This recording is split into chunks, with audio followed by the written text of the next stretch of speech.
Hello guys. तो इस video में देखेंगे ये पार्ट कटिया में कैसे क्रिएट करना है। तो चलो शुरू करते हैं।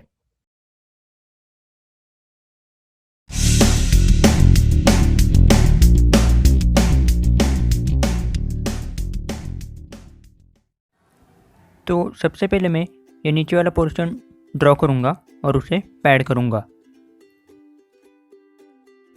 तो मैं ये प्लेन सिलेक्ट करता हूँ और यहाँ पे उसका स्केच ड्रॉ करता हूँ और इस पॉइंट को मैं कंस्ट्रेंट करता हूँ। इसके बाद हमें इसका रेडियस दिया गया है 15 और सेंटर से ऊपर तक डिस्टेंस है 25। यहाँ से ये 25। इसके बाद इसका लेंथ दिया गया है 40, तो सेंटर से एक साइड हो जाएगा 20 और दूसरा भी 20। यहाँ पे हमें एक सर्कल भी दिया गया है, उसका डायमीटर है 12। तो अब मैं इसे पैड करूँगा। आप देख सकते हो इसका पैड वैल्यू हमें दिया गया है 10, लेकिन यही सेम पोर्शन हमें बैक साइड में भी दिया गया है और बीच में 10 mm का गैप है। तो इसलिए मैं इसे अभी पैड करूँगा 30 mm से 10 10 10 और बीच में का 10 mm बाद में पॉकेट करूँगा। तो यहाँ पे मैं पुट करता हूँ 30 का हाफ यानी 15 और उसे मिरर करता हूँ और बीच में का पोर्शन पॉकेट करने के लिए मैं ये प्लेन सिलेक्ट करता हूँ और यहाँ पे एक रेक्टेंगल ड्रॉ करता हूँ।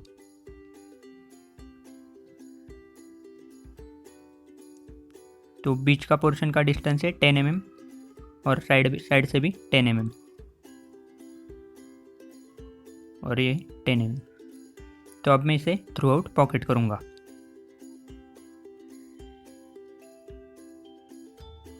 तो इसके बाद अब मैं ये ऊपर का सॉलिड ब्लॉक क्रिएट करने जा रहा हूँ।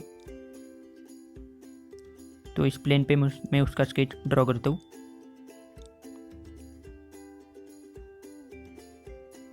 तो हमें इस सर्कल का डायमीटर दिया गया है 15 mm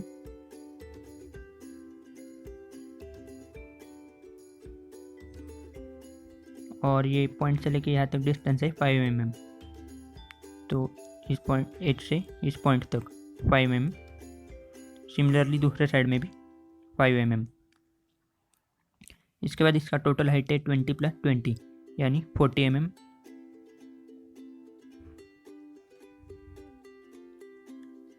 ये डिस्टेंस हो जाएगा 20।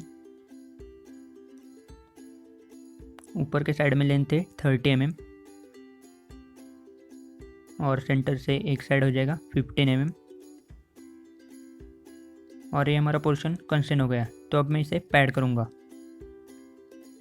इसका पैड वैल्यू हमें दिया गया है 40 mm। तो मैं यहाँ पे पुट करता हूँ 20 और उसे मिरर करता हूँ।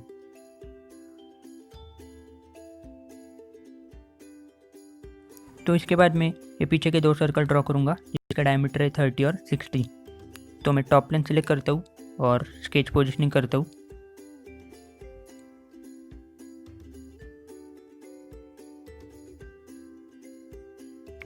तो हमें सर्कल का डायमीटर दिया गया है 30 और 60। सेंटर डिस्टेंस दिया गया है 40 + 70।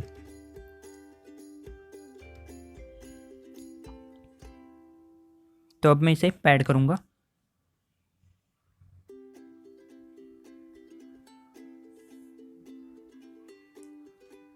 तो आप ड्राइंग में देख सकते हो हमें इसका पैड वैल्यू दिया गया है 50 mm,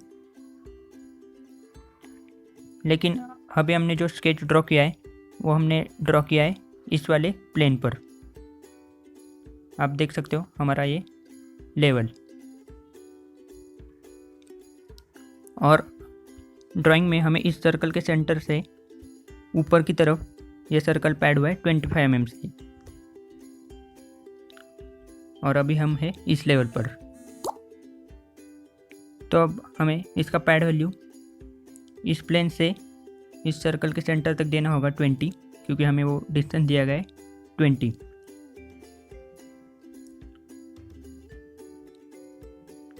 और इस सर्कल के सेंटर से लेके ऊपर तक पैड है 25। तो सबसे पहले मैं यहाँ पे पुट करता हूँ 20।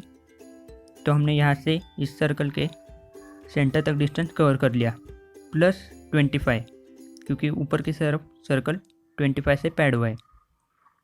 तो ये हो गया टोटल 45 का, और सेकंड लिमिट में आ जाएगा 5 क्योंकि हमने 45 mm ऑलरेडी कवर कर लिया है, तो 45 + 5 हो जाएगा 50।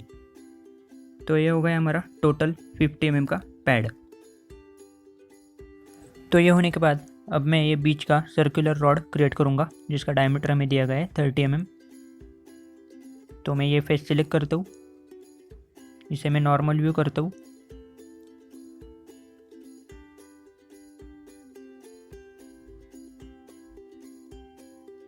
और इस सर्कल को कंस्ट्रेंट करता हूँ, और अब इसे मैं पैड करूँगा। तो इसका पैड वैल्यू हो जाएगा अप टू नेक्स्ट, और ये हमारा सर्कुलर रॉड क्रिएट हो गया। तो इसके बाद मैं इस सर्कुलर रॉड के ऊपर का ये पोर्शन क्रिएट करने जा रहा हूँ। तो ये प्लेन सेलेक्ट करता हूँ और यहाँ पे उसका स्केच ड्रॉ करता हूँ।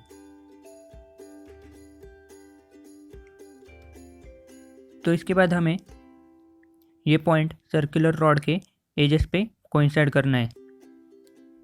तो उसके लिए मैं यूज करूँगा project 3D shell out edges का। अब कंस्ट्रक्शन एलिमेंट ऑन करता हूँ और रॉड को सिलेक्ट करता हूँ। तो ये आ गए हमारे एजेस।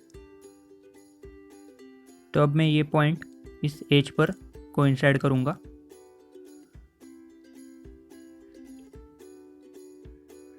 अब मैं इसके बाकी के डायमेंशन देता हूँ। इसका लेंथ है 40, सेंटर से नीचे डिस्टेंस यहाँ पे 24 दिया गया है,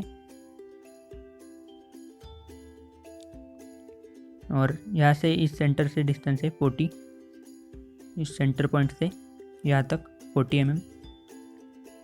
तो अब मैं इसे एग्जिट वर्कबेंच करता हूँ और स्टीफनर कमांड का यूज करता हूँ। तो हमें ये एक एरर शो कर रहा है, तो इसका डायरेक्शन चेंज करता हूँ, और अब इसका थिकनेस दिया गया है 12 mm। इसके बाद यहाँ पे एक सर्कल भी है जिसका डायमीटर है 15,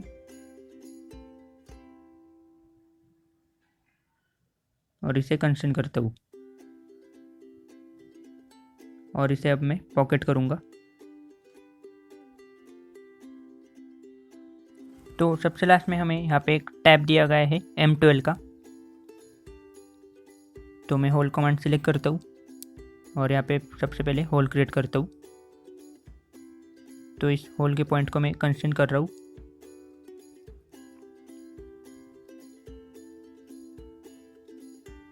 तो हमें इसका डायमीटर दिया गया है 12 mm और डेप्थ है 40, ये पूरा हाइट।